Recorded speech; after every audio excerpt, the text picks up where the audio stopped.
prieš jau beveik tikriausiai metus tas klausimas dėl tam tikrų mokesčių pakeitimų įstatymo projektų ir aš pasiūliau vieną iš pasiūlymų prie projekto dėl smulkaus ir vidutinio verslo. Smulkus ir vidutinis verslas turi lengvatinės pelno sąlygas. Jeigu tu atitinki tam tikrus kriterijus, tu gali pretenduoti lengvatinį pelno mokestį. Tai pirmais metais jis yra 0%, tai nesvarbu, kiek uždirbsi procentų nuo pelno nemokėsi mokesčių.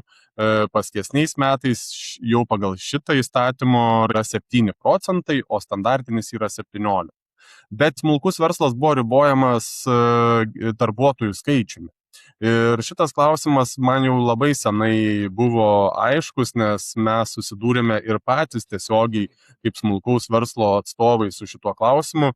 Taigi mes kaip smulkus verslas, jeigu mes samdome kuo daugiau darbuotojų, prisiima kuo daugiau atsakomybės, mokame kuo didesnius mokesčius nuo darbuotojų atlyginimų už juos valstybei, mums yra sunkiau plėtoti verslą. Tai kodėl smulkus verslas turėtų būti apribojamas dėl lengvatinio pelno mokesčio nuo darbuotojų skaičiaus? Tai labai paprastas pavyzdys, turime tikrai nemažai įmonių, kurioms taikomas lengvatinis pelno mokestis iki 300 000 eurų apyvartos, kuomet versle dirba 1, 2 ar 3 žmonės. Tai jūs pasakykit man, kuriam verslininkui yra sunkiau išlaikyti šitoje apyvartoje ar 3 darbuotojus, ar galbūt 30 darbuotojų.